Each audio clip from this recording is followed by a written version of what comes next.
Hello everyone, welcome to edu wallet. ഈ വീഡിയോയുടെ തൊട്ട് മുമ്പ് ഞാനൊരു വീഡിയോ ചെയ്തിരുന്നു. ഒന്നും പഠിക്കാത്തവർക്ക് വേണ്ടി ഏറ്റവും ഇമ്പോർട്ടൻറ്റ് ക്വസ്റ്റ്യൻസ് എന്ന് പറഞ്ഞിട്ടൊരു വീഡിയോ ചെയ്തിരുന്നു. അതിൻ്റെ ബാക്കി സെക്ഷൻസ് ആണ്. നമ്മൾ കുറേ ക്വസ്റ്റ്യൻസ്, മാത്സ് എന്ന് പറയുമ്പോൾ കുറേ ചോദ്യങ്ങൾ പറഞ്ഞു വരുമ്പോൾ കുറേ ടൈം എടുക്കുന്നുണ്ട്. അപ്പോൾ നല്ല ലെങ്തി ആവുന്നുണ്ട് വീഡിയോ. അതുകൊണ്ട് ഞാൻ ഒരു വീഡിയോയും കൂടി ആയിട്ട് വന്നേക്കാണ്. നമുക്ക് പല ചാപ്റ്റേഴ്സ് ക്ലബ് ചെയ്ത് വരാൻ സാധ്യതയുള്ള ഏറ്റവും ഇമ്പോർട്ടൻ്റ് ആയിട്ടുള്ള ചോദ്യങ്ങൾ നോക്കാം. നിങ്ങളിപ്പോൾ പലതും പഠിച്ചിട്ടില്ല, ഒന്നും ഓർമ്മയില്ല, അല്ലെങ്കിൽ കുറച്ചേ പഠിച്ചിട്ടുള്ളൂ എന്നുള്ളവരാണെങ്കിലൊക്കെ എല്ലാവരും ഇവിടെ ശ്രദ്ധിച്ചിരിക്കുക. എക്സാമിന് +1 മാത്സ് പരീക്ഷയ്ക്ക് സാധാരണ കണ്ടുവരുന്ന റിപ്പീറ്റഡ് ആയിട്ട് ചോദിക്കുന്ന ടൈപ്പ് ചോദ്യങ്ങളാണ് ഞാൻ കൊണ്ടുവന്നിട്ടുള്ളത്. എല്ലാം ഈസി ക്വസ്റ്റ്യൻസ് എന്ന് പറയുന്നില്ല, കാരണം നമ്മൾ ഈസി മാത്രം പഠിച്ചിട്ട് കാര്യമില്ല. ഇപ്രാവശ്യം എല്ലാ ടൈപ്പ് ചോദ്യങ്ങളും നോക്കണം. അപ്പോൾ ശ്രദ്ധിച്ചിരുന്നോളൂ. നമുക്ക് ഓരോ ക്വസ്റ്റ്യൻ ആയിട്ട് നോക്കാം കേട്ടോ. അപ്പോൾ നിങ്ങൾക്ക് കൺസെപ്റ്റോ ബേസോ ഒന്നും അറിയില്ലെങ്കിലും ഇവിടെ ശ്രദ്ധിച്ചിരിക്കുക. പിന്നെ പല കുട്ടികളും കമൻസിൽ ചോദിക്കുന്നുണ്ട്, ഇത് പഠിച്ചിട്ട് കാര്യമുണ്ടോ, ഇത് വരുമോ എന്നൊക്കെ. അപ്പോൾ നിങ്ങൾ ആദ്യം മനസ്സിലാക്കുക, ചിലപ്പോൾ ഇതേപോലെ ക്വസ്റ്റ്യൻ വരണമെന്നില്ല. ഈ മോഡൽ ക്വസ്റ്റ്യൻസ് ആണ് മാത്സ് പരീക്ഷയ്ക്ക് കാണാറുള്ളത്. അപ്പം നമ്മളിതൊക്കെ പഠിക്കുക, മാക്സിമം ചോദ്യങ്ങൾ ചെയ്ത് പഠിക്കുക. ഈ ടൈപ്പൊക്കെ തന്നെയാണ് റിപ്പീറ്റഡ് ആയിട്ട് വരുന്നത് കേട്ടോ. അപ്പം നിങ്ങൾ എന്ത് പഠിക്കുമ്പോഴും കൺഫ്യൂഷനായിട്ട് വരുമോ വരില്ലേ എന്ന് ചിന്തിക്കരുത്. വരും എന്ന് വിചാരിച്ച് തന്നെ ഓരോ ചോദ്യങ്ങളും ചെയ്ത് പഠിക്കുക. ഒരു വീഡിയോയും കൂടി നിങ്ങൾക്ക് മാത്സ് പരീക്ഷയ്ക്ക് വേണ്ടി ഞാൻ ഇടുന്നുണ്ട്. അപ്പോൾ ചാനൽ സബ്സ്ക്രൈബ് ചെയ്ത് വെച്ചോ, നോട്ടിഫിക്കേഷൻ ബെൽ ഓൺ ആക്കി വെച്ചോ കേട്ടോ. ഓക്കെ, വേഗം നിങ്ങൾക്ക് അറിയാൻ വേണ്ടിയാണ്. ആദ്യത്തെ ക്വസ്റ്റ്യൻ നോക്കിക്കോ. Consider the equation of the ellipse. ഇതാണ് എലിപ്സിന്റെ ഒരു ഇക്വേഷൻ തന്നിരിക്കുകയാണ്. ഇങ്ങനെയാണ് തന്നിട്ടുള്ളത്. ഇതിന് foci, eccentricity, length of latus rectum കണ്ടുപിടിക്കാനാണ്. ഈ എലിപ്സിന്റെ തന്നെ ഒരു ഡിഫറെന്റ് ആയ ചോദ്യം മുമ്പത്തെ വീഡിയോയിൽ പറഞ്ഞിരുന്നു. ഡിഫറെന്റ് ആയിട്ടാണ് ആ ചോദ്യം വന്നത്. ഇത് വേറൊരു രീതിയിലാണ്. നമുക്ക് നോക്കാം. അപ്പൊ തന്നിരിക്കുന്നത് 9x² + 4y² = 36 ആണ്. ആക്ച്വലി എലിപ്സ് എന്ന് പറഞ്ഞാൽ എലിപ്സിന്റെ സ്റ്റാൻഡേർഡ് ഇക്വേഷൻ ഇങ്ങനെയാണ്: x² / a² + y² / b² = 1. ഇങ്ങനെ വന്നാലാണ് അത് എലിപ്സിന്റെ ഇക്വേഷൻ ആവുള്ളൂ. അപ്പൊ നമുക്ക് ഇതിനെ ഈ രൂപത്തിലേക്ക് ആക്കാം. അപ്പൊ ഇവിടെ 1 എന്ന് വരണം, ഇവിടെ പക്ഷെ 36 ആ. അപ്പൊ ഈ 36 1 ആവണമെങ്കിൽ എന്ത് ചെയ്യണം? ഈ സൈഡിൽ 1 കൊണ്ടുവരണമെങ്കിൽ എന്ത് ചെയ്യണം? ഈ 36നെ 36 കൊണ്ട് തന്നെ ഡിവൈഡ് ചെയ്യണം. 36/36 എന്ന് പറഞ്ഞാൽ എന്താ? 1 ആണ് അല്ലെ? അപ്പൊ ഇവിടെ മാത്രം ചെയ്താൽ പോരാ, എല്ലായിടത്തും 36 കൊണ്ടൊന്ന് ഡിവൈഡ് ചെയ്യാം. അപ്പൊ ഏത് ചോദ്യമാണെങ്കിലും ഇവിടെ എന്താണോ നമ്പർ, ഇവിടെ 1 എന്നല്ല വന്നതെന്നുണ്ടെങ്കിൽ ഏതാണോ നമ്പർ 1 എന്ന് വരണം. 1 എന്ന് വരാൻ വേണ്ടി ഇവിടെ ഏത് നമ്പർ ആണോ ആ നമ്പർ കൊണ്ട് എല്ലായിടത്തും ഡിവൈഡ് ചെയ്യാം. അപ്പൊ ഇവിടെ 36/36 1 എന്ന് വരും. ഇനി ഇവിടെയോ 36/9 എന്ന് പറഞ്ഞാൽ എന്താ? 4 ആണ്. അപ്പൊ x² / 4 എന്ന് വരും അല്ലെ? 36/9 എന്ന് പറഞ്ഞാൽ 4 ആണ്. ഇനി 36/4, 36നെ 4 കൊണ്ട് ഡിവൈഡ് ചെയ്താൽ അത് 9 ആണ്. y² / 9 നമുക്ക് കിട്ടും. ഇങ്ങനെ നമുക്ക് കിട്ടും. അപ്പോൾ ഇതാണ് സ്റ്റാൻഡേർഡ് ഇക്വേഷൻ. എലിപ്സിന്റെ സ്റ്റാൻഡേർഡ് ഇക്വേഷൻ പോലെയായി. കണ്ടോ?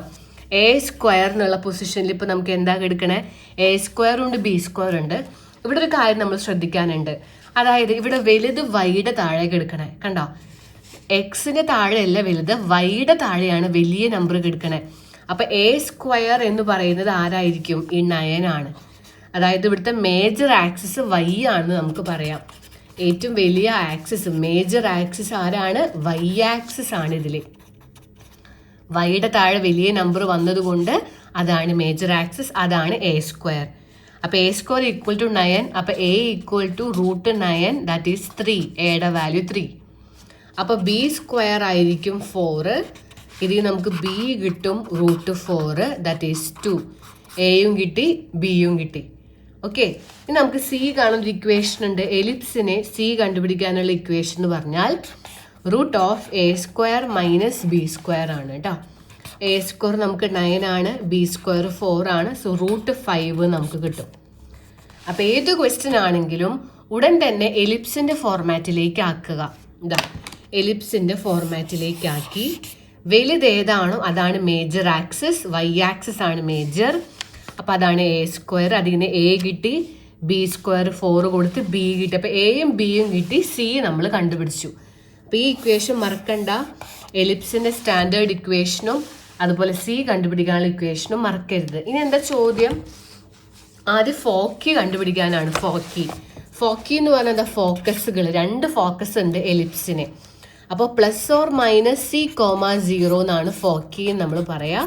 അപ്പോൾ +or-C,0 എന്നാണ് പറയാ. ഇത് എക്സ് ആക്സിസ് ആണ് മേജർ എങ്കിൽ, എക്സ് ആക്സിസ് ആണ് മേജർ ആക്സിസ് എങ്കിൽ ഇങ്ങനെ പറയും. ഇവിടെ നമുക്ക് വൈ ആക്സിസ് ആണ് മേജർ അല്ലെ, വൈയുടെ താഴെയാണ് വലിയ നമ്പർ വന്നത്. അപ്പോൾ വൈ ആക്സിസ് ആണ് മേജർ ആക്സിസ്. അപ്പോൾ നമ്മൾ 0, +or-C എന്നാണ് ഫോക്കി എഴുതുക കേട്ടോ. അപ്പോൾ ഇവിടുത്തെ ഫോക്കി മറക്കണ്ട. ഇവിടുത്തെ ഫോക്കി എന്ന് പറയുന്നത് ആരാ, 0, എന്ന് കൊടുക്കണം. വൈയുടെ താഴെയാണ് വലുത് വന്നത്. അപ്പോൾ ഫോക്കസ് ഇങ്ങനെ കൊടുക്കാൻ മറക്കണ്ട. 0, +or-C. സിയുടെ വാല്യൂ √5. ഇപ്പം നമുക്ക് 1 മാർക്ക് കിട്ടി. കണ്ടോ, എയും ബിയും എടുത്ത് എഴുതി, അതിന് സി കണ്ടുപിടിച്ച് ഫോക്കസ് എഴുതുക. അപ്പോൾ നമുക്ക് 1 മാർക്കായി. ഇനി അടുത്ത ക്വസ്റ്റ്യൻ എന്താ, എസെൻട്രിസിറ്റി കണ്ടുപിടിക്കാനാണ്. എസെൻട്രിസിറ്റി കണ്ടുപിടിക്കാൻ നമുക്ക് ഇക്വേഷൻ ഉണ്ട്. E is eccentricity. ഇ ആണ് എസെൻട്രിസിറ്റി. എസെൻട്രിസിറ്റി എന്ന് പറഞ്ഞാൽ C/A. സി നമുക്ക് കിട്ടി √5, എ നമുക്ക് കിട്ടി 3. എയുടെ വാല്യൂ 3. എത്ര ഇട്ടാൽ മതി, √5/3. എയുടെ വാല്യൂ 3 കേട്ടോ. അതിൽ തന്നെ ഒരു ക്വസ്റ്റ്യനും കൂടി ഉണ്ട്, ലെങ്ത് ഓഫ് ലാറ്റിസ് റെക്റ്റം കണ്ടുപിടിക്കുക. 3ാമത്തെ question, length of latus rectum. എലിപ്സിനെ എപ്പോഴും ലെങ്ത് ഓഫ് ലാറ്റിസ് റെക്റ്റം ചോദിച്ചാൽ അത് 2b²/a ആണ്. സോ 2 × b² എന്ന് പറഞ്ഞാൽ എന്താ, b² 4 ആണ്, a 3 ആണ്. സോ 8/3 ആണ് ലെങ്ത് ഓഫ് ലാറ്റിസ് റെക്റ്റം. മനസ്സിലായി എന്ന് വിചാരിക്കുന്ന ഈ ചോദ്യം. അപ്പോൾ ലെങ്ത് ഓഫ് ലാറ്റിസ് റെക്റ്റത്തിന്റെ ഇക്വേഷൻ നോക്കി വെക്കുക, എസെൻട്രിസിറ്റിയുടെ ഇക്വേഷൻ നോക്കി വെക്കുക, എലിപ്സിന്റെ ഇക്വേഷൻ നോക്കുക, സി കണ്ടുപിടിക്കാനുള്ള ഇക്വേഷനൊക്കെ നോക്കി വെക്കുക കേട്ടോ. ഇതാണ് കോണിക് സെക്ഷൻ എന്നുള്ളത്. സിമ്പിളാണ്, അത്ര ടഫുള്ള ചോദ്യമൊന്നുമല്ല. മനസ്സിലായി എന്ന് വിചാരിക്കുന്നു. അടുത്ത ചോദ്യം പെർമ്യൂട്ടേഷനിലെ ചോദ്യമാണ്. How many 3-letter words with or without meaning can be formed using 26 letters in English alphabets. മൊത്തം 26 ലെറ്റേഴ്സ് ഉണ്ട്. അതിൽ ഒരു ലെറ്റേഴ്സ് പോലും റിപ്പീറ്റ് ചെയ്യരുത്. അങ്ങനെയാണെങ്കിൽ എത്ര 3-letter words or without meaning formed. Meaning ഇല്ലെങ്കിൽ ഒന്നും കുഴപ്പമില്ല. 26 ലെറ്റേഴ്സിൽ നിന്ന് 3 ലെറ്റർ വെച്ചിട്ട് ഒരു വാക്ക് ഉണ്ടാക്കണം. അങ്ങനെ എത്ര വാക്ക് ഉണ്ടാക്കാം? ഹൗ മെനി എത്ര എണ്ണം? ഹൗ മെനി 3-letter വേർഡ്സ്, എത്ര 3 ലെറ്റേഴ്സ് ഉള്ള വാക്ക് ഉണ്ടാക്കാം? 26 എണ്ണം ഉണ്ട്. അതിൽ നിന്ന് 3 എണ്ണം എടുത്തിട്ട് അങ്ങനെ ഇങ്ങനെയൊക്കെ അറേഞ്ച് ചെയ്യാം. ഓക്കെ, വിത്തൗട്ട് മീനിങ് ഉണ്ടായിക്കോട്ടെ, ഉണ്ടെങ്കിൽ ഒന്നും കുഴപ്പമില്ല. എത്ര എണ്ണം നമുക്ക് ഇതുപോലെ അറേഞ്ച് ചെയ്ത് ഉണ്ടാക്കാൻ പറ്റും? ഇത് അറേഞ്ചിങ് ആണ്. സോ പെർമ്യൂട്ടേഷൻ ആണ് യൂസ് ചെയ്യുക, ചൂസ് ചെയ്യലല്ല. 26 എണ്ണത്തിൽ നിന്ന് 3 എണ്ണം അങ്ങനെ ഇങ്ങനെയൊക്കെ അറേഞ്ച് ചെയ്യാം. സോ 26p3 ആണ് ഇതിന്റെ ആൻസർ. Okay, 26p3. എന്താ 26p3 എന്ന് പറഞ്ഞാൽ നമ്മൾ എന്താ ചെയ്യുക? 26 × 25 × 24 ചെയ്യുക. 3 എണ്ണം ബാക്കിലേക്ക് ഇൻഡു ചെയ്യുക. അപ്പോൾ 15 600. ഇത്രയും ലെറ്റേഴ്സ് നമുക്ക് ഉണ്ടാക്കാൻ പറ്റും. 3-letter words, no repetition. Repeat ചെയ്യാനായിട്ട് no letter is repeated, repeat ചെയ്യാൻ പാടില്ല എന്ന് പറഞ്ഞ് ഇങ്ങനെയാണ് ചെയ്യുക കേട്ടോ. 26p3. 26 എണ്ണത്തിൽ നിന്ന് 3 എടുക്കുക. 26p3. ഇനി find number of permutation of the letter of the word. Permutation കാണാനാണ്. മാത്തമാറ്റിക്സ് എന്ന് പറയുന്ന വാക്ക് എടുക്കുക. 2ാമത്തെ ക്വസ്റ്റ്യനാണിത്. മാത്തമാറ്റിക്സ്. നിങ്ങൾ ഇങ്ങനെ ലെറ്റേഴ്സ് ഒക്കെ എടുത്ത് എഴുതുമ്പോൾ സ്പെല്ലിങ് തെറ്റരുത്. ഒരു എയോ ഐയോ എന്തെങ്കിലും കൂടെ കുറയോ ചെയ്താൽ ഫുൾ മാർക്ക് പോവും. മാത്തമാറ്റിക്സ് എന്ന് പറയുന്ന ലെറ്റേഴ്സ് എങ്ങനെയൊക്കെ അറേഞ്ച് ചെയ്യാം? നമ്പർ ഓഫ് പെർമ്യൂട്ടേഷൻ എന്നാണ് ചോദിക്കണേ. Number of permutation of the word mathematics. ഇതുപോലെ ഏത് വേർഡ് വേണമെങ്കിലും വരാം. ഇതേ വേർഡ് വരണമെന്നില്ല. മുമ്പത്തെ വീഡിയോയിൽ നമ്മൾ ഇൻഡിപെൻഡൻസ് ആണ് ചെയ്തത്. ഇത് മാത്തമാറ്റിക്സ് ആണ്. അപ്പം എന്ത് ചെയ്യാം? എണ്ണുക. 1 2 3 4 5 6 7 8 9 10 11 വേർഡ്സ് ഉണ്ട്. സോ 11 ഫാക്ടോറിയൽ എഴുതുക. ആദ്യം കൗണ്ട് ചെയ്യുക, എത്ര ലെറ്റേഴ്സ് ഉണ്ടോ അതിൻ്റെ ഫാക്ടോറിയൽ മുകളിൽ എഴുതുക. ഈ ഫാക്ടോറിയലൊക്കെ നിങ്ങൾക്ക് കാൽക്കുലേറ്ററിൽ ചെയ്യാൻ പറ്റും. കാൽക്കുലേറ്ററിൽ ഫാക്ടോറിയലിൻ്റെ ഒരു കീ ഉണ്ട്. അപ്പം 11 കൊടുക്കുക, ആ കീ ഞെക്കിയാൽ ഈ ഫാക്ടോറിയൽ വരും. ഓക്കെ, അപ്പം 11 ഫാക്ടോറിയൽ എഴുതി. ഇനി ഇതിൽ റിപ്പീറ്റ് ചെയ്യുന്നുണ്ടോ നോക്കിയേ. കണ്ടോ, 2m ഉണ്ട്. So 2 factorial. ഇനിയോ 2a ഉണ്ട്. അപ്പോൾ അതും 2 ഫാക്ടോറിയൽ. ഇനി 2 ടിയും ഉണ്ട്, അപ്പോൾ അതും 2 ഫാക്ടോറിയൽ. റിപ്പീറ്റ് ചെയ്യുന്നതൊക്കെ താഴെ ഫാക്ടോറിയൽ ഫാക്ടോറിയൽ എന്ന് പറഞ്ഞിട്ട് എഴുതണം. ഇനി ഒന്നും റിപ്പീറ്റ് ചെയ്യുന്നില്ല. എച്ച് ഒരെണ്ണേ ഉള്ളൂ, ഇ ഒരെണ്ണേ ഉള്ളൂ, ഒരു ഐ എ, ഒരു സി, ഒരു എസ് എ ഉള്ളൂ. ഇത് നമുക്ക് കാണാം. ഇതൊക്കെ ഡയറക്റ്റ് കാൽക്കുലേറ്ററിൽ ഇട്ട് കൊടുക്കുക കേട്ടോ. അപ്പോൾ ആദ്യം ഇത് കാണുക, ഇതൊക്കെ കാണുക, എന്നിട്ട് ഡിവൈഡ് ചെയ്യുക. അപ്പോൾ നമുക്ക് ആൻസർ 498960 എന്ന് ആൻസർ കിട്ടും. ഒന്ന് ചെയ്ത് നോക്കണം എല്ലാവരും കേട്ടോ. ഇങ്ങനെ ഒരു ആൻസർ നിങ്ങൾക്ക് കിട്ടും. ഒന്ന് ചെയ്ത് നോക്കുക ചെയ്യാൻ പറ്റുന്നില്ലേ എന്നുള്ളത്. അതിൽ തന്നെ നമുക്കൊരു ക്വസ്റ്റ്യനും കൂടി ഉണ്ട്. How many of them begin with letter C? C വെച്ച് തുടങ്ങണം. അതായത് മാത്തമാറ്റിക്സ് എന്ന് പറയുന്ന വാക്ക്, മാത്തമാറ്റിക്സ് എന്ന് പറയുന്ന ഈ ഒരു വേർഡിലെ ഈ വേർഡ് സി വെച്ച് എന്തായാലും തുടങ്ങണം. സി വെച്ച് തുടങ്ങണ എത്ര ലെറ്റേഴ്സ്, അല്ലെങ്കിൽ എത്ര വേർഡ്സ് ഉണ്ടാക്കാം. അപ്പം സി നമുക്ക് ഒരെണ്ണേ ഉള്ളൂ അല്ലെ. ബാക്കി ആരൊക്കെ ഉണ്ട് ഇവിടെ നോക്കി നിങ്ങൾ. എം ഉണ്ട്, എ ഉണ്ട്, T, H, E, M, A, T, I, S. C നമ്മൾ ഫസ്റ്റ് ഫിക്സ് ചെയ്യാൻ. Begin with the letter C എന്ന് പറഞ്ഞാൽ എന്താ? സി വെച്ച് തുടങ്ങിയേ പറ്റൂ. സി വെച്ച് തുടങ്ങണം. ബാക്കി എങ്ങനെയൊക്കെ വേണമെങ്കിലും ആയിക്കോട്ടെ, സി ഫസ്റ്റ് കൊടുക്കണം. അങ്ങനെ എത്ര വേർഡ്സ് ഉണ്ടാക്കാം? സി വെച്ച് തുടങ്ങണ എത്ര വേർഡ്സ് ഉണ്ടാക്കാം? അപ്പം എന്താ ചെയ്യുക? എണ്ണുക. 1 2 3 4 5 6 7 8 9 10 എണ്ണമുള്ള സി ഇവിടെ ഫിക്സ് ആണ്. സി ഫസ്റ്റ് തന്നെയാണ്. അപ്പം സീനെ കൂട്ടണ്ട, സി ഫസ്റ്റ് ഫിക്സ് ആയി കിടക്കുക. ഇവരാണ് അങ്ങോട്ടും ഇങ്ങോട്ടൊക്കെ മാറുക. അപ്പം ഇവർ മൊത്തം 10. So 10 factorial. ഇനി റിപ്പീറ്റ് ചെയ്യുന്നത് ആരാ? 2 എം ഉണ്ട്. റിപ്പീറ്റ് ചെയ്യുന്നതൊക്കെ താഴെ കൊടുക്കുക. 2 ഫാക്ടോറിയൽ. അതുപോലെ 2 ടി ഉണ്ട്, 2 ഇ ഉണ്ട്, അങ്ങനെ എല്ലാതും അങ്ങോട്ട് കൊടുക്കാണ്ടോ. 2 എം, 2 എം വന്നു. അതുപോലെ 2 ടി വന്നു, 2 എ വന്നു. അങ്ങനെയാണ് 2 2 2 എന്ന് പറഞ്ഞത് കേട്ടോ. 2 എമ്മും 2 എയും 2 ടിയും. പിന്നെ ഒന്നും റിപ്പീറ്റ് ചെയ്യുന്നില്ല. ഇ അല്ല, എ ആണ് റിപ്പീറ്റ് ചെയ്യുന്നത്. റിപ്പീറ്റ് ചെയ്യുന്നത് താഴെ കൊടുക്കുക. ഇതിൻ്റെ ആൻസർ നമുക്ക് 453,600 എന്ന് പറയുന്ന ഒരു വാല്യൂ കിട്ടും. ഇതാണ് വാല്യൂ. ചെയ്ത് നോക്കുക. അപ്പോൾ പെർമ്യൂട്ടേഷനിൽ ഒരു ചോദ്യമാണ് ചെയ്തത്. ആദ്യം ഇങ്ങനെ ലെറ്റേഴ്സ് വെച്ചിട്ടൊരു ചോദ്യം, പിന്നെ മാത്തമാറ്റിക്സിൻ്റെ അതിൽ സി വെച്ച് തുടങ്ങണം. കഴിഞ്ഞ വീഡിയോയിൽ തൊട്ട് മുമ്പിട്ടൊരു വീഡിയോയിൽ വവ്വൽസ് ഒരുമിച്ച് വരണം എന്നൊക്കെ പറഞ്ഞിട്ടൊരു ചോദ്യം ചെയ്തേ. ആ വീഡിയോ കണ്ടവരൊക്കെ താഴെ കമൻറ്റ് ബോക്സിൽ പറയാം നിങ്ങൾക്കിത് മനസ്സിലാവുന്നുണ്ടോ, മുമ്പത്തെ വീഡിയോയും ഈ വീഡിയോയും ഒക്കെ കണ്ടിട്ട് നിങ്ങൾക്കിപ്പോൾ ചെയ്യാൻ പറ്റുന്നുണ്ടോ, ക്ലാസ് മനസ്സിലാവുന്നുണ്ടോ എന്നുള്ളതൊന്ന് നിങ്ങൾ എനിക്ക് റെസ്പോൺസ് തരണിട്ട് താഴെ കമൻറ്റ് ബോക്സിൽ പറയാം. നിങ്ങൾ കാണുന്നുണ്ടോ, മനസ്സിലാവുന്നുണ്ടോ എന്ന് അറിയാൻ വേണ്ടിയിട്ടാണ്. ഓക്കെ, അടുത്ത ക്വസ്റ്റ്യൻ നോക്കാം. How many terms of the GP 3, 3 square, 3 cube are needed to give the sum 120? ഇത് സീക്വൻസ് ആൻഡ് സീരീസ് എന്ന് പറയുന്ന ചാപ്റ്ററിലെ ചോദ്യമാണ്. നിങ്ങൾക്കൊരു GP തന്നിട്ട് ഇതിൻ്റെ സമ്മ് 120 ആണ്. അപ്പോൾ 120 എന്നുള്ള സമ്മ് വരാൻ എത്ര ടേംസ് ഇങ്ങനെ പോകണം?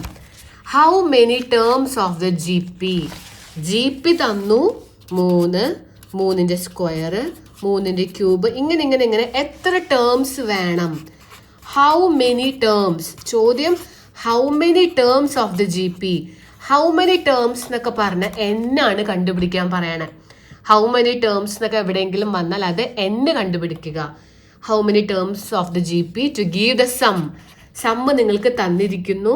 സമ്മ് എത്ര തന്നത്? 120 സമ്മ് വരണം.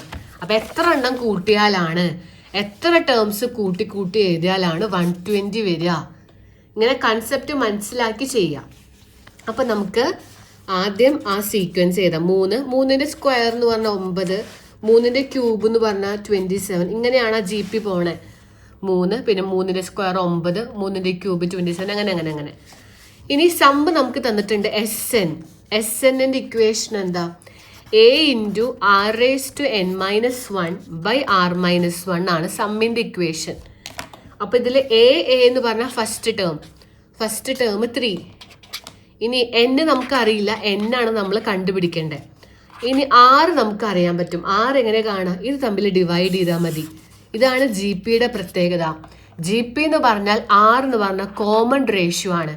GPയിലെ കോമൺ റേഷ്യോ എന്ന് പറഞ്ഞാൽ ഡിവൈഡ് ചെയ്താലാണ് കിട്ടുക. 9/3 3 എന്നാണ് കോമൺ റേഷ്യോ വരിക. അപ്പോൾ നമുക്ക് A കിട്ടി, R കിട്ടി, സം ഓൾറെഡി നമുക്ക് തന്നിട്ടുമുണ്ട് 120. ഇതൊക്കെ നമുക്ക് ഇട്ട് കൊടുക്കാം. അപ്പോൾ A × r⁻n−1/r−1 ഈക്വൽ ടു ആണ് സമ്മായ 120. സമ്മ് തന്നു, ഇത് തന്നു. അപ്പൊ സമ്മ് ഇട്ട് കൊടുത്തു. എ നമുക്ക് 3 ആണ്, ആറിന്റെ വാല്യൂ 3 ആണ് അല്ലെ. എയും 3 ആണ്, ആറും 3 ആണ്. n നമുക്കറിയില്ല, n കണ്ടുപിടിക്കണം. എത്ര ടേംസ് കൂട്ടിയാലാണ് 120 വരിക? ആ n ആണ് കാണണ്ടേ. 6 നമുക്ക് 3 ആണ്. ഇതൊക്കെ നമുക്ക് ഇട്ട് കൊടുക്കാം. അപ്പൊ ഇവിടെ എന്ത് വരും? ഇവിടെ 3 × 3⁻n−1 ആണ്. ഇത് നമുക്ക് ചെയ്യുമ്പോൾ 2 എന്ന് വരും. 3 × 3⁻n−1/2 ഈക്വൽ ടു 120. ഈ 2 ഇങ്ങോട്ട് കൊണ്ടുപോവാം. അപ്പം എന്താവും? 3 × 3⁻n−1 ഈക്വൽ ടു 120 × 2, 120 × 2 എന്ന് വരും. ഇൻറ്റു 2 ആവും. ഈ ഡിവൈഡഡ് ബൈ 2 അങ്ങോട്ട് പോകുമ്പോൾ 120 × 2 എന്നാവും. അപ്പം 3 × 3⁻n−1 അവിടെ തന്നെ നിൽക്കും. ഈ മുകളിലത്തെ ആൾ അവിടെ തന്നെ നിൽക്കും. ഈ 2 അങ്ങോട്ട് പോയാൽ 240 എന്നാവും. ഇതിൽ നിന്ന് 3⁻n−1 എങ്ങനെ കാണാം? ഈ 3 ഡിവൈഡ് ചെയ്യാം. 240നെ ഈ 3 വെച്ച് ഡിവൈഡ് ചെയ്യാം. ഈ 3 അങ്ങോട്ട് പോകും. ഇൻറ്റു 3 ഡിവൈഡഡ് ആയിട്ട് പോയി. അപ്പം 3⁻n−1 ഈക്വൽ ടു 240നെ 3 കൊണ്ട് നമ്മൾ എന്ത് ചെയ്യും? ഡിവൈഡ് ചെയ്യും. 240നെ 3 കൊണ്ട് ഡിവൈഡ് ചെയ്യുമ്പോൾ 80 എന്ന് വരും. അപ്പം 3⁻n ഈക്വൽ ടു ഈ -1 അങ്ങോട്ട് പോകുമ്പോൾ +1 ആവും. -1 അങ്ങോട്ട് പോകുമ്പോൾ +1. So 3⁻n equal to 81. ഇത് നമ്മൾ ചിന്തിക്കുക, 3 എന്താണ് 81? 3 ഏത് നമ്പർ ഇവിടെ വന്നാലാണ് 81 എന്ന് വരിക? അത് നമ്മൾ ജസ്റ്റ് ചെയ്ത് നോക്കുക.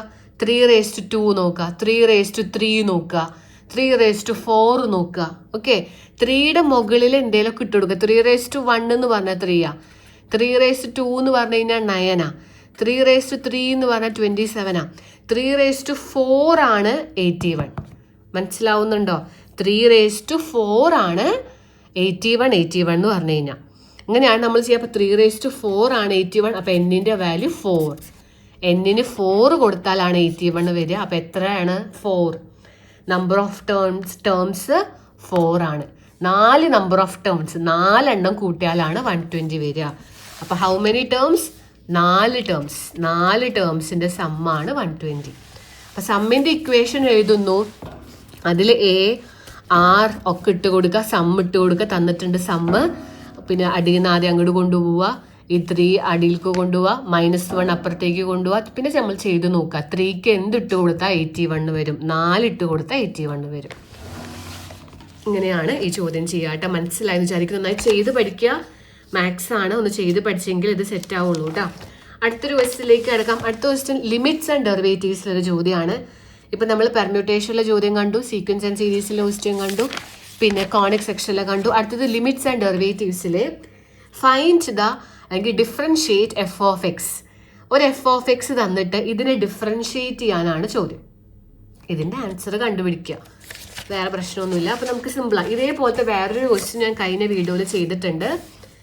f(x) equal to cos x by 1 + sin x ആണ് ചോദ്യം. ഇതിൻ്റെ ഡിഫറൻഷിയേറ്റ് ചെയ്യാന്ന് പറഞ്ഞാൽ ഡെറിവേറ്റീവ് കണ്ടുപിടിക്കുക. ഇതിൻ്റെ ആൻസർ കാണാം, ഡിഫറൻഷിയേറ്റ് ചെയ്യുക, ഡെറിവേറ്റീവ് കാണാന്നൊക്കെ നമുക്ക് പറയാം. അപ്പം നമുക്ക് ഇതിനെങ്ങനെ എഴുതാം? dy/dx എന്ന് എഴുതാം. ഇതിന് വേണമെങ്കിൽ y എന്നിട്ട് കൊടുത്ത് ഇതിൻ്റെ ഡെറിവേറ്റീവ് എഴുതാൻ പോവാം. അപ്പം ഇവിടെ നമ്മൾ മുകളിൽ ഒരു ഫംഗ്ഷൻ, താഴൊരു ഫംഗ്ഷൻ ഇങ്ങനെ വന്നു കഴിഞ്ഞാൽ നമ്മൾ അവിടെ പ്രൊഡക്റ്റ് റൂൾ അല്ല, കോഷ്യൻ റൂൾ അപ്ലൈ ചെയ്യും. മുകളിൽ ഒന്ന് താഴെ ഒന്ന് ഇതുപോലെ വന്നാൽ നമ്മൾ അപ്ലൈ ചെയ്യുന്ന റൂൾ ഏതാ? കോഷ്യൻ റൂൾ എന്ന് പറഞ്ഞൊരു റൂൾ ഉണ്ട്. ആ റൂളാണ് നമ്മളിവിടെ അപ്ലൈ ചെയ്യേണ്ടത് കേട്ടോ. കോഷ്യൻ റൂൾ അപ്ലൈ ചെയ്ത് കഴിഞ്ഞാൽ നമുക്ക് ഇതിൻ്റെ ആൻസർ കിട്ടും. ഓക്കെ, എന്താ കോഷ്യൻ റൂൾ എന്ന് അറിയോ? താഴത്തെ ഫംഗ്ഷൻ ഇൻറ്റു ഡെറിവേറ്റീവ് ഓഫ് മുകളിലത്തെ മൈനസ് മുകളിലത്തെ ഫംഗ്ഷൻ ഇൻറ്റു ഡെറിവേറ്റീവ് ഓഫ് താഴത്തെ ബൈ താഴത്തെ ഫംഗ്ഷൻ്റെ സ്ക്വയർ. ഇങ്ങനെ പഠിക്കുകയാണ് നല്ലത്. അപ്പോൾ ഇങ്ങനെ മുകളിലും താഴെയും വന്നാൽ ഡെറിവേറ്റീവ് കാണാൻ എന്താ ചെയ്യുക? ആദ്യം താഴത്തെ ഫംഗ്ഷൻ ഇൻറ്റു എന്ന് പറഞ്ഞാൽ 1 + sin x ഇൻറ്റു താഴെയുള്ള ഫംഗ്ഷൻ ഇൻറ്റു താഴത്തെ ഫംഗ്ഷൻ ഇൻറ്റു താഴെയുള്ള ഫംഗ്ഷൻ അതുപോലെ എഴുതുക ഇൻറ്റു ഇനി ഡെറിവേറ്റീവ് ഓഫ് മുകളിലത്തെ ഫംഗ്ഷൻ എന്ന് പറഞ്ഞാൽ cos x-ൻ്റെ ഡെറിവേറ്റീവ് എഴുതുക, derivative of cos x minus ഇനി മുകളിലുള്ള ഫംഗ്ഷൻ അതുപോലെ എഴുതുക, cos x അതുപോലെ തന്നെ എഴുതുക ഇൻറ്റു ഡെറിവേറ്റീവ് ഓഫ് താഴെയുള്ള ഫംഗ്ഷൻ്റെ ഡെറിവേറ്റീവ്. ഹോൾ ഡിവൈഡഡ് ബൈ താഴെ എന്താണോ അതിൻ്റെ സ്ക്വയർ. കണ്ടോ, താഴത്തെ ഫംഗ്ഷൻ ഇൻറ്റു ഡെറിവേറ്റീവ് ഓഫ് മുകളിലത്തെ മൈനസ് മുകളിലത്തെ ഇൻറ്റു ഡെറിവേറ്റീവ് ഓഫ് താഴത്തെ, ഇങ്ങനെ പോവാം. So d y by d x is equal to എന്ത് വരും? 1 + sin x മുകളിലുണ്ട്, അത് അങ്ങനെ തന്നെ എഴുതിക്കോ. 1 + sin x അങ്ങനെ തന്നെ എഴുതിക്കോ. ഇനി derivative of cos x. Cos എക്സിൻ്റെ ഡെറിവേറ്റീവ് എന്താണെന്ന് അറിയോ? മൈനസ് സൈൻ എക്സ് ആണ്. കോസ് എക്സിൻ്റെ ഡെറിവേറ്റീവ് മൈനസ് സൈൻ എക്സ്. ഇനി മൈനസ് കോസ് എക്സ് ഉണ്ട്, കോസ് എക്സ് അങ്ങനെ തന്നെ എഴുതാം, ഇൻറ്റു ഡെറിവേറ്റീവ് ഓഫ് ഇതിൻ്റെ ഡെറിവേറ്റീവ് എഴുതാം. 1ൻ്റെ ഡെറിവേറ്റീവ് 0യാ, അത് എഴുതണ്ട. 1 എന്ന് പറഞ്ഞാൽ 1ൻ്റെ ഡെറിവേറ്റീവ് 0. സൈൻ എക്സിൻ്റെ derivative cos x divided by 1 + sin x the whole square. അപ്പോൾ പഠിച്ചു വെക്കുക, കോസ് എക്സിൻ്റെ ഡെറിവേറ്റീവ് മൈനസ് സൈൻ എക്സും സൈൻ എക്സിൻ്റെ ഡെറിവേറ്റീവ് വെറും കോസ് എക്സും ആണ്. സൈനിൻ്റെ കോസ്, കോസിൻ്റെ മൈനസ് സൈൻ, ഈ രണ്ട് ഡെറിവേറ്റീവ് അതിൻ്റെ പൊസിഷനിൽ ഇട്ട് കൊടുക്കുക. സോ ഫൈനലി നമുക്ക് എന്ത് വരും? ഇവിടെ നമുക്കിതാ ഒരു മൈനസ് സൈൻ എക്സും 1 + sin x നമുക്കിവിടെ വന്നിട്ടുണ്ട്. നന്നായി ശ്രദ്ധിച്ചാൽ മനസ്സിലാവും. അത് അങ്ങനെ തന്നെ വെക്കുക, നമ്മളവിടെ ഒന്നും ചെയ്യാനായിട്ടില്ല. അവിടെ നമുക്ക് അങ്ങനെ തന്നെ കീപ്പ് ചെയ്യാം, വേറെ ഒന്നും നിങ്ങൾ എക്സ്ട്രാ ചെയ്യാനായിട്ട് നിൽക്കണ്ട. ഇനി വേണമെങ്കിൽ നിങ്ങൾക്ക് ബ്രാക്കറ്റ് റിമൂവ് ചെയ്യാം. 1 × -sin x -sin x എന്നായിരിക്കും. ഇനി sin x × sin x sin x square അല്ലെങ്കിൽ sin സ്ക്വയർ x. കണ്ടോ, 1 × sin x എന്താ? sin x, ആ മൈനസ് കൊടുത്തു. sin x × sin x sin square x, ആ നെഗറ്റീവും കൂടി കൊടുത്തു. Minus cos x × cos x cos square x divided by 1 + sin x the whole square. ഇവിടെ ഈ കിടക്കുന്ന വാല്യൂ കണ്ടോ, ഇത് ഇവിടെ നമുക്ക് ആ മൈനസ് പുറത്തേക്ക് എടുത്താൽ ഇത് 1 ആയി മാറും. അതൊരു ഇക്വേഷനാണ്. So finally d y by d x അല്ലെങ്കിൽ ഡിഫറൻഷിയേറ്റ് ചെയ്ത് നമുക്ക് കിട്ടിയ ആൻസർ, ഡെറിവേറ്റീവിൻ്റെ ആൻസർ മൈനസ് സൈൻ എക്സ്. ഈ രണ്ടീന്നും മൈനസ് പുറത്തേക്ക് എടുത്താൽ sine square x + cos square x എന്ന് വരും. ഈ രണ്ടീന്നും ഈ മൈനസ് ഇങ്ങോട്ട് പുറത്തേക്ക് എടുത്താൽ sine square x + cos square x എന്ന് കിട്ടും. അത് 1 ആണ് കേട്ടോ, അവിടെ 1 എന്ന് കൊടുത്താൽ മതി. മൈനസ് രണ്ടും പുറത്തെടുത്തു, സൈൻ സ്ക്വയർ എക്സും കോസ് സ്ക്വയർ എക്സും ചേർന്നാൽ അത് 1 ആണ്. താഴെ 1 + sin x the whole square. ഇതാണ് ഫൈനൽ ആൻസർ. മനസ്സിലായെന്ന് വിചാരിക്കുന്നു. ഇതാണ് d y by d x അല്ലെങ്കിൽ ഡെറിവേറ്റീവിൻ്റെ ആൻസർ. അപ്പോൾ ഇത് നോക്കി വെച്ചോളൂ, ചെയ്ത് പഠിക്കുക, ഇമ്പോർട്ടൻറ്റ് ക്വസ്റ്റ്യൻ ആണ്. അടുത്ത ചോദ്യം റിലേഷൻസ് എന്ന് പറഞ്ഞ പാഠത്തിൽ നിന്നൊരു ചോദ്യമാണ്. നോക്കിക്കോളൂ, ഇഫ് ഇങ്ങനെ തന്നിട്ടുണ്ട്, ഇത് ഈക്വലായി തന്നിട്ടുണ്ട്, എക്സും വൈയും കണ്ടുപിടിക്കുക. പിന്നെ ഇതാ നിങ്ങൾക്കൊരു ഫംഗ്ഷൻ തന്നിട്ട് ഇതിൻ്റെ ഗ്രാഫ് വരയ്ക്കുക, അതിൻ്റെ ഡൊമൈനും റേഞ്ചും എഴുതുക. ഇതാണ് അടുത്ത ചോദ്യം. നമുക്കത് ചെയ്യാം. ഞാൻ ഫുള്ളായിട്ട് ക്വസ്റ്റ്യൻ വായിക്കുന്നില്ല, നിങ്ങൾ കണ്ടിട്ടുണ്ടാവും എന്ന് വിചാരിക്കുന്നു. സമയം കളയുന്നില്ല, വേഗം പറയാൻ വേണ്ടി. ഇനിയും ക്വസ്റ്റ്യൻസ് ഉണ്ട്. x + 3/2 ഉണ്ട്, y - 1/3 ഉണ്ട്, ഈക്വൽ ടു 4,2 ഉണ്ട്. ഇതിന് എക്സും വൈയും കണ്ടുപിടിക്കാനാണ് ആദ്യത്തെ ക്വസ്റ്റ്യൻ, 2 മാർക്കിൻ്റെ ചോദ്യം. അപ്പോൾ ഇത് നമുക്ക് നേരെ ഇങ്ങോട്ട് കൊടുക്കാം. x + 3/2 ഈക്വൽ ടു 4 എന്ന് കൊടുക്കാം. x + 3/2 equal to 4. ഇതിൽ നമുക്ക് ഈ 2 അങ്ങോട്ട് പോയാൽ x + 3 ഈക്വൽ ടു 4 × 2 8 എന്ന് പോകും. ഈ 2 അങ്ങോട്ട് പോയാൽ അപ്പോൾ x + 3 ഈക്വൽ ടു 8. അപ്പോൾ x ഈക്വൽ ടു 8 - 3 5. എക്സിൻ്റെ വാല്യൂ കിട്ടി. അതേപോലെ y നമുക്ക് ഇത് നേരെ ഇപ്പുറത്തേക്കും കൊടുക്കാം. y - 1/3 equal to 2. അപ്പോൾ y - 1 equal to 2 × 3. That is y - 1 equal to 6. So y equal to 6 + 1 7 എന്ന് നിങ്ങൾക്ക് ആൻസർ കിട്ടും, വൈയുടെ വാല്യൂ. ഇങ്ങനെയാണ് എക്സും വൈയും കണ്ടുപിടിക്കുക കേട്ടോ, സിമ്പിൾ ആണ്. അടുത്തൊരു ക്വസ്റ്റ്യൻ നമുക്ക് അതിൽ വന്നത് f(x) equal to mod x - 3യുടെ ഗ്രാഫ് വരയ്ക്കാനാണ്. ഗ്രാഫ് വരയ്ക്കാൻ ചോദിക്കും. റിലേഷൻസ് എന്ന് പറഞ്ഞ പാഠത്തിലാണ് ഗ്രാഫ് വരുന്നത്. ഗ്രാഫ് ചോദിച്ചാൽ നിങ്ങൾ ആദ്യം ഒരു ടേബിൾ വരയ്ക്കുക, എന്നിട്ട് എക്സും വൈയും കൊടുക്കുക. വൈ എന്ന് പറഞ്ഞാൽ നമ്മുടെ ചോദ്യം, വൈ എന്ന് പറഞ്ഞാൽ നമ്മുടെ ചോദ്യം. ഇതിൽ നമ്മൾ കുറച്ച് വാല്യൂസ് അങ്ങോട്ട് ഇട്ട് കൊടുക്കുക. ആദ്യം -2 കൊടുക്കുക, -1 കൊടുക്കുക, 0 1 2 കൊടുക്കുക, വേണമെങ്കിൽ 3യും കൂടി കൊടുത്തു. ഇങ്ങനെ എക്സിന് ഈ വാല്യൂസ് ഒക്കെ കൊടുത്ത് വൈ കണ്ടുപിടിക്കുക. ആദ്യം നമുക്ക് എക്സിന് -2 കൊടുത്ത് വൈ എന്താന്ന് നോക്കാം. ഓക്കെ, ആദ്യം എക്സിന് -2 കൊടുക്കാം. ഇതാ മോഡിൻ്റെ ഉള്ളിൽ വൈ ആണ് കണ്ടുപിടിക്കണേ. മോഡിൻ്റെ ഉള്ളിൽ എക്സിന് എന്ത് കൊടുക്കാം? -2 പിന്നെ -3. മോഡിൻ്റെ ഉള്ളിൽ -2 വന്നാൽ അത് +2 എന്നാവും. ഓക്കെ, മോഡിൻ്റെ ഉള്ളിൽ എന്ത് നെഗറ്റീവ് വന്നാൽ അത് പോസിറ്റീവ് ആവും. സോ 2 മൈനസ് 3 എന്ന് പറഞ്ഞാൽ -1. വൈയുടെ വാല്യൂ -1. അപ്പോൾ ആദ്യത്തെ പോയിന്റ് നമുക്ക് കിട്ടി -2 -1. അടുത്തത് എന്ത് ചെയ്യാം? എക്സിന് ഇതാ -1 കൊടുക്കാം. ഈ ചോദ്യത്തിൽ എക്സിന് -1 കൊടുക്കാം. സോ -1 -3. മോഡിൻ്റെ ഉള്ളിൽ -1 വന്നാൽ അത് +1 ആവും. സോ 1 - 3 = -2 എന്ന് കിട്ടും. 1 - 3. ഈ മോഡ് -1 എന്തായി? +1 ആവും. മോഡിൻ്റെ ഉള്ളിൽ മൈനസ് വന്നാൽ +1 ആയി. 1 - 3 എന്ന് പറഞ്ഞാൽ -2. അടുത്തത് 0 കൊടുക്കാം. അപ്പോൾ വൈക്ക് മോഡിൻ്റെ ഉള്ളിൽ 0. മോഡിൻ്റെ ഉള്ളിൽ 0 എന്ന് പറഞ്ഞാൽ 0. 0 - 3 എന്ന് പറഞ്ഞാൽ -3 തന്നെ. അടുത്തത് നമുക്ക് 1 കൊടുക്കാം. അടുത്തത് എക്സിന് നമുക്ക് 1 കൊടുക്കാം. എക്സിൻ്റെ അവിടെ 1 - 3. മോഡിൻ്റെ ഉള്ളിൽ 1 വന്നാൽ 1 തന്നെയാണ്. 1 - 3 എന്ന് പറഞ്ഞാൽ -2. 1 - 3 എന്ന് പറഞ്ഞാൽ -2 എന്ന് കിട്ടി. അടുത്തത് 2 ഇട്ട് കൊടുക്കാം. മോഡിൻ്റെ ഉള്ളിൽ 2 ഇട്ട് കൊടുക്കാം. 2 എന്ന് പറഞ്ഞാൽ 2 തന്നെയാണ് മോഡിൻ്റെ ഉള്ളിൽ. 2 - 3 എന്ന് പറഞ്ഞാൽ -1 തന്നെ. അതേപോലെ 3 ഇട്ട് കൊടുക്കാം. മോഡിൻ്റെ ഉള്ളിൽ എക്സിൻ്റെ അവിടെ എക്സിനാണ് 3 കൊടുക്കേണ്ടത്. 3 - 3 എന്ന് പറഞ്ഞാൽ 0 എന്ന് നമുക്ക് വരും. കണ്ടോ? ഇങ്ങനെയാണ് നമുക്ക് വാല്യൂസ് വരണേ. അപ്പോൾ നോക്കിയാൽ നമുക്ക് മനസ്സിലാക്കാൻ പറ്റും ഈ ചോദ്യത്തിൽ എന്തൊക്കെ നമ്മളെല്ലാം ഇട്ട് കൊടുത്തു. നെഗറ്റീവും പോസിറ്റീവും 0യും 1ഉം 2ഉം 3യും നെഗറ്റീവും പോസിറ്റീവും ഒക്കെ ഞാൻ ഇട്ട് കൊടുക്കുന്നുണ്ട്. എല്ലാം ഇട്ട് കൊടുത്തു. അപ്പോൾ ഡൊമെയിൻ ആണ്. എന്തിട്ട് കൊടുത്തു എന്നാണ് ഡൊമെയിൻ. എപ്പോഴും ഡൊമെയിൻ എന്ന് പറഞ്ഞാൽ എന്താണ് കൊടുത്തത് അതാണ് ഡൊമെയിൻ. എന്താ കൊടുത്തത്? Real number. എല്ലാം കൊടുത്തു അല്ലേ? റിയൽ നമ്പർ എന്നാണ് എഴുതുക എന്ന് പറഞ്ഞാൽ എല്ലാം ഞാൻ കൊടുത്തു. 0 നെഗറ്റീവ് പോസിറ്റീവ്.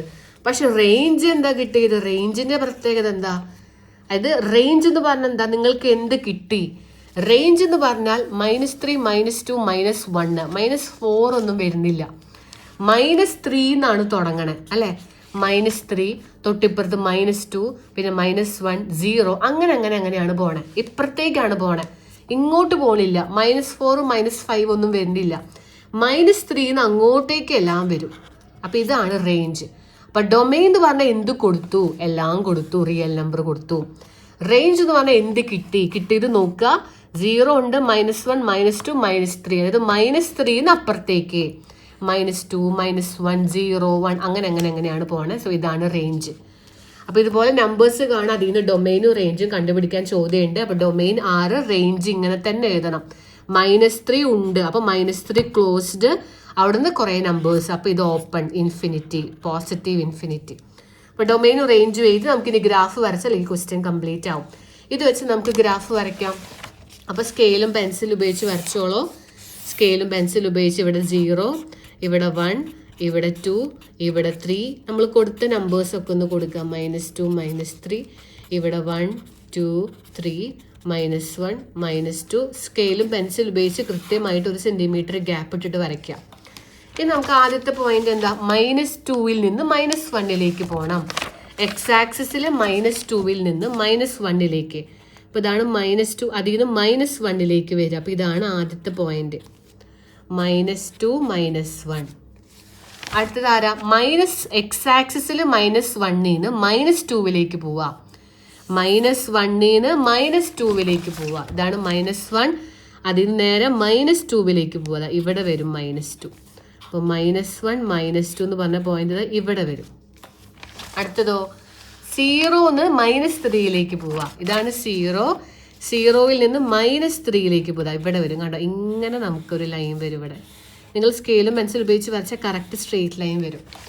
ഇനിയോ 1ന്ന് എക്സ് ആക്സിസിലെ 1ന്ന് -2ലേക്ക് പോവാ. ഇങ്ങനെയാണ് എടുക്കേണ്ടത് കേട്ടോ. 1ന്ന് -2. ഇതാണ് 1ന്ന് നേരെ -2 ഇവിടെയാണ് വരുന്നത് അല്ലേ? ഇവിടെയൊക്കെ +2 ആ. അപ്പോൾ 1 ഇതാണ് എക്സ് ആക്സിസ്. എക്സ് ആക്സിസിലെ 1ന്ന് നേരെ -2ലേക്ക് പോവാ. അപ്പോൾ ഇങ്ങോട്ട് കടന്നു. അടുത്തത് 2ൽ നിന്ന് -1ലേക്ക് പോവാ. 2ന് നേരെ -1 ഇവിടെ വരും. അപ്പോൾ ഇങ്ങനെ 3ന് 0ലേക്ക് പോവാന്ന് പറഞ്ഞാൽ എക്സ് ആക്സിൽ 3ന് 0 എന്ന് പറഞ്ഞാൽ ഇത് തന്നെ. ഇതാണ് 3,0. x3 y0 എന്ന് പറഞ്ഞാൽ ഇത് തന്നെയാണ്. അപ്പം ഇങ്ങനെ വരും. കണ്ടോ? ഇതിങ്ങനെയും പോകും. ഇങ്ങനെ ഒരു സംഭവമാണ് നമുക്കിവിടെ കിട്ടുക കേട്ടോ. കറക്റ്റ് സ്ട്രെയിറ്റ് ലൈൻ ആയിട്ട് നിങ്ങൾക്ക് കിട്ടും. ഇങ്ങനെ ഒരു V ഷേപ്പ് നിങ്ങൾക്ക് ഇവിടെ ഫോം ചെയ്യും. ഇങ്ങനെയാണ് ഈ ചോദ്യങ്ങൾ ചെയ്യുക. മനസ്സിലായി എന്ന് ഞാൻ വിചാരിക്കുന്നു, ക്ലിയർ ആയി എന്ന് വിചാരിക്കുന്നു. ഇത്തരം ക്വസ്റ്റ്യൻസ് ഒക്കെ പരീക്ഷയ്ക്ക് ചോദിക്കൂ കേട്ടോ. ഗ്രാഫ് വരയ്ക്കാൻ എന്തായാലും എല്ലാ പ്രാവശ്യവും പരീക്ഷയ്ക്ക് ചോദിക്കാറുണ്ട്, അത് ശ്രദ്ധിച്ചോളൂ. അടുത്തൊരു ക്വസ്റ്റ്യൻ നമുക്ക് പ്രോബബിലിറ്റി ആണ്. പ്രോബബിലിറ്റി എന്ന് പറഞ്ഞ chapter. 3 cards are drawn from well shuffled pack of 52 cards. Find the probability that all the 3 cards are diamond. ഒന്നാമത്തെ ചോദ്യം. 52 കാർഡ്സിൽ നിന്ന് 3 കാർഡ്സ് അവരെടുത്തു. അതിൽ 3ഉം ഡയമണ്ട് ആവാനുള്ള പ്രോബബിലിറ്റി. പിന്നെയോ at least 1 of the card is known diamond. അതിൽ ഒരെണ്ണമെങ്കിലും ഡയമണ്ട് ആവരുത്. അതായത് ഡയമണ്ട് ആവരുത്, ഒരെണ്ണം പോലും ആവരുത് എന്ന് പറഞ്ഞാൽ ഒന്നും ആവരുത് അല്ലെ. At least 1 of the card is known diamond.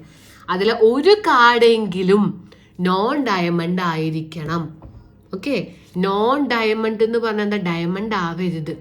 At least 1 of the card, ഒരു കാർഡെങ്കിലും നോൺ ഡയമണ്ട് ആവണം. 1 card is king and 2 card are jack. അതിൽ 1 കിങ്ങും 2 ജാക്കും വരാനുള്ള പ്രോബബിലിറ്റി ആണ് കേട്ടോ. അപ്പോൾ നമുക്കിത് ചെയ്യാം. ഇത് പ്ലേയിങ് കാർഡ്സിൻ്റെ പ്രോബ്ലം ആണ്. പ്ലേയിങ് കാർഡ്സിൻ്റെ പ്രോബ്ലംസ് ആകുമ്പോൾ നമ്മൾ എങ്ങനെ ചെയ്യാമെന്നറിയോ? ആദ്യം നിങ്ങൾ മനസ്സിൽ വേണം അറിഞ്ഞിരിക്കേണ്ട കുറച്ച് കാര്യമാണ്. മൊത്തം 52 കാർഡ് ഉണ്ടാവും. അതിൽ 4 സ്യൂട്ടാണ്, 4 4 4 വെച്ചിട്ട് ഓരോന്നും 13 13 13 13 ആണ്. ഇതിനെ നമ്മൾ ക്ലബ്ബ്, ഇതിനെ നമ്മൾ സ്പെയ്ഡ്, ഇതിനെ നമ്മൾ ഡയമണ്ട്, ഇതിനെ നമ്മൾ ഹാർട്ട് എന്ന് വിളിക്കും. ഇത് രണ്ടും ബ്ലാക്ക് ആണ്. അപ്പോൾ ബ്ലാക്ക് എത്ര കാർഡ് ഉണ്ട്? 13 13 കൂടി 26 ബ്ലാക്ക് വരും. ഓക്കെ, ഇനി ക്ലബ് ഡയമണ്ട് ഹാർട്ട് എന്ന് പറഞ്ഞാൽ അത് റെഡും ആണ്. അപ്പോൾ റെഡും 26 എണ്ണം വരും. ഓക്കെ, ഇനി എല്ലാത്തിലും ഓരോ എയ്സ് കാർഡ് ഉണ്ടാവും, ഓരോരോ എയ്സ്. എല്ലാത്തിലും ഓരോ JKQ വരും. അത് നമ്മൾ ഫേസ് കാർഡ് എന്നാണ് വിളിക്കുക. JKQനെ ഫേസ് കാർഡ്സ്. എല്ലാത്തിലും ഓരോ JKQ ഉണ്ട്. അപ്പോൾ മൊത്തം എത്ര ഫേസ് കാർഡ് ഉണ്ട്? ഏതൊക്കെ ഫേസ് കാർഡ്സ്? JKQ. ഇവിടെ 3, ഇവിടെ 3, ഇവിടെ 3, ഇവിടെ 3, മൊത്തം 12 ഫേസ് കാർഡ്സ് JKQ കേട്ടോ. ഇങ്ങനെയാണിത് വരിക. ഇനി നമുക്ക് ഇവിടുത്തെ ചോദ്യം എന്താ? ഇതിൽ നിന്ന് ഇവര് 3 കാർഡ്സ് എടുത്തു എന്നാണ് പറയണേ. ഓക്കെ, ആദ്യം ശ്രദ്ധിക്കുക. 52 കാർഡിൽ നിന്ന് 3 കാർഡ് എടുത്തു. അപ്പോൾ ആദ്യം ടോട്ടൽ നോക്കി വെക്കാം. ടോട്ടൽ എന്താ ചെയ്തത്? 52-ന് 3 എണ്ണം. അപ്പോൾ 52C3 ആണ് ടോട്ടൽ. ഓക്കെ, ടോട്ടൽ വേസ്റ്റ് എന്ന് പറയുന്നത് എന്താണ്? 52 കാർഡിൽ നിന്ന് അവർ 3 എണ്ണം എടുത്തു. സോ 52C3 ആണ് ടോട്ടൽ. ഇനി ക്വസ്റ്റ്യൻ എന്താ? All the 3 cards are diamond. Diamond ആവാനുള്ള probability. Okay, probability, the probability that all 3 cards are diamond. Diamond കിട്ടാൻ 3 കാർഡ് എടുത്തു, അത് 3ഉം ഡയമണ്ട് ആവാനുള്ള പ്രോബബിലിറ്റി. അപ്പൊ എത്ര ഡയമണ്ട് ഉണ്ട് നോക്കി? എത്ര ഡയമണ്ട് ഉണ്ട്? 13 ഡയമണ്ട് ഉണ്ട്. 13 ഡയമണ്ട്. അപ്പൊ 13 ഡയമണ്ടിൽ നിന്ന് 3 കാർഡും ഡയമണ്ട് എടുക്കാൻ. കണ്ടോ, 13 കാർഡ് ഡയമണ്ട് ഉണ്ട്, അതിൽ നിന്ന് 3 എണ്ണം എടുക്കാൻ ഡയമണ്ടിന്. 3 കാർഡ്സ് ഡയമണ്ട് എന്ന് പറഞ്ഞാൽ 13 ഡയമണ്ടിൽ നിന്ന് 3 ഡയമണ്ട് എടുത്തു. പ്രോബബിലിറ്റി ആകുമ്പോൾ താഴെ ടോട്ടൽ കൊടുക്കണം. So 52C3. ഇങ്ങനെയാണ് ചെയ്യുക. ഇതിൻ്റെ ആൻസർ മുകളിൽ ഏതാ? താഴെ ടോട്ടൽ കൊടുക്കുക. ഇത് നിങ്ങൾക്ക് കാൽക്കുലേറ്ററിൽ ഡയറക്റ്റ് ചെയ്യാൻ പറ്റും. 13 അടിക്കുക, NCR എന്ന് പറഞ്ഞ ബട്ടൺ നിൽക്കുക, 3 നിൽക്കുക. ഇത് കാൽക്കുലേറ്ററിൽ ഡയറക്റ്റ് കിട്ടും. 286 കിട്ടും ഇതിട്ട് കൊടുത്താൽ. ഇത് നമുക്ക് ഡയറക്റ്റ് കാൽക്കുലേറ്ററിൽ ഇത് ഇട്ട് കൊടുക്കാൻ പറ്റും. ഇതിൻ്റെ ആൻസർ കിട്ടും 22100 എന്ന് കിട്ടും. രണ്ടും കൂടി നമുക്കിത് ഇങ്ങനെയാണ് കിട്ടുക. വേണമെങ്കിൽ ഇങ്ങനെ ഇട്ടാലും മതി. ഒന്ന് ചുരുക്കി എഴുതുമ്പോൾ ഇങ്ങനെ വരും. വേണമെങ്കിൽ നിങ്ങൾക്ക് ഡിവൈഡ് ചെയ്തിട്ട് പോയിന്റ് ആയിട്ട് ആൻസർ ചെയ്താൽ കറക്റ്റാണ്. അപ്പം ഇങ്ങനെയാണ് ആൻസർ വരിക ഒന്നാമത്തെ ക്വസ്റ്റ്യൻ. ഇനി എന്താ? At least 1 of the card is known diamond. Non diamond, diamond ആവരുത്. അപ്പം എന്താ ചെയ്യുക? ബി ക്വസ്റ്റ്യൻ എന്താ? Probability that non diamond, diamond ആവരുത്. അറ്റ്ലീസ്റ്റ് 1 കാർഡ്, ഒരു കാർഡ് പോലും, ഒരു കാർഡെങ്കിലും ഡയമണ്ട് ആവരുത് എന്ന് പറഞ്ഞാൽ ഡയമണ്ട് വരരുത് എന്നർത്ഥം. ഒരെണ്ണം പോലും ഡയമണ്ട് ആവരുത്. അപ്പം നമ്മൾ 1ൽ നിന്ന് ഡയമണ്ട് ആവുന്നത് കുറച്ചാൽ മതി. ഓക്കെ, ഡയമണ്ട് ആവുന്നത് നമുക്ക് കണ്ടുപിടിച്ചിട്ടുണ്ട്. 3 കാർഡും ഡയമണ്ട് ആവാനുള്ളത് നമ്മൾ കണ്ടുപിടിച്ചു. 11/850. അല്ലെങ്കിൽ ഇത് എഴുതാം, ഇതോ എഴുതാം. ഇത് ഡയമണ്ട് ആവാനുള്ളതാ. ഡയമണ്ട് ആവരുത് എന്ന് പറഞ്ഞാൽ ഒന്നീന്ന് ഡയമണ്ട് ആവാനുള്ളത് കുറയ്ക്കുക കേട്ടോ. ഡയമണ്ട് ആവരുത് എന്ന് പറഞ്ഞാൽ ഇത് ആവാനുള്ളതാ, ഡയമണ്ട് ആവാനുള്ളത് അത് ഒന്നീന്ന് കുറയ്ക്കുക. ഇത് നമുക്ക് 839/850 ആൻസർ കിട്ടും. ഇതൊന്നും ഇങ്ങനെ ക്രോസ് ചെയ്താൽ മതി, ഇതേ ഇൻറ്റു ഇത് ഇങ്ങനെ ക്രോസ് ചെയ്താൽ മതി. സി ക്വസ്റ്റ്യൻ എന്താ? ഒരു കാർഡ് കിങ്ങും 2 കാർഡ് ജാക്കും ആവണം. 3 കാർഡാണ് എടുത്തത്, അതിൽ 1 കിങ് വരണം, 2 കാർഡ് ജാക്കും വരണം. ഓക്കെ, ഒരു കിങ്ങും വരട്ടെ, 2 ജാക്കും വരട്ടെ. അപ്പൊ എത്ര കിങ് ഉണ്ട്? കിങ് എന്ന് പറഞ്ഞാൽ എത്ര കിങ് നമുക്ക് വരുന്നുണ്ട്? ടോട്ടലി എത്ര കിങ് ഉണ്ട്? എല്ലാത്തിലും ഓരോ കിങ് ഉണ്ട്. 1, ഇതിലെ കിങ്, ഇതിലെ കിങ്, ഇതിലെ കിങ്, ഇതിലെ കിങ്, 4 കിങ് ഉണ്ട് മൊത്തം. ഓക്കെ, 4 കിങ്ങിന്ന് ഒരു കിങ് എടുക്കുക, 4 എണ്ണത്തിന് ഒരെണ്ണം. പിന്നെ 2 ജാക്ക് എടുക്കാൻ. ജാക്ക് എത്ര ഉണ്ട്? 4 ജാക്ക് ഉണ്ട്, 4 ജാക്ക് ഉണ്ട്. 4 ജാക്കിന്ന് 2 ജാക്ക് എടുക്കുക. ഇതിന്റെ ആൻസർ നമുക്ക് കാൽക്കുലേറ്ററിൽ ഡയറക്റ്റ് ഇട്ട് കൊടുത്താൽ നമുക്ക് ഇതിന്റെ ആൻസർ കിട്ടും കേട്ടോ. ഓക്കെ, 4C1 × 4C2 ടോട്ടൽ താഴെ കൊടുക്കണം. 52C3 എന്നുള്ളത് താഴെ കൊടുക്കണം. ഇതിന്റെ ആൻസർ ഒക്കെ ഡയറക്റ്റ് കാൽക്കുലേറ്ററിൽ കൊടുക്കുക. അപ്പോൾ 4 6 വരും. ഇതിന്റെ ആൻസർ 22100 എന്ന് വരും. ഇതിന്റെ ആൻസർ 655525 ആൻസർ കിട്ടും. അല്ലെങ്കിൽ ഇങ്ങനെ ആൻസർ കിട്ടും, അല്ലെങ്കിൽ ഇത് ഡയറക്റ്റ് മൾട്ടിപ്ലൈ ചെയ്തിട്ട് പോയിന്റ് ആക്കി ആൻസർ എഴുതിയാലും കറക്റ്റ് തന്നെയാണ് കേട്ടോ. മനസ്സിലായെന്ന് വിചാരിക്കുന്നു. അപ്പോൾ കുറച്ച് പ്രധാനപ്പെട്ട ചോദ്യങ്ങളാണ് ഞാൻ ഡിസ്കസ് ചെയ്തത്. ഇനി ഒരു വീഡിയോയും കൂടി ഞാൻ ഇടുന്നുണ്ട്, അതിൽ നമുക്ക് ബാക്കി ക്വസ്റ്റ്യൻസ് ഡിസ്കസ് ചെയ്യാം. അടുത്ത വീഡിയോ ആയിട്ട് കാണാം. Thank you.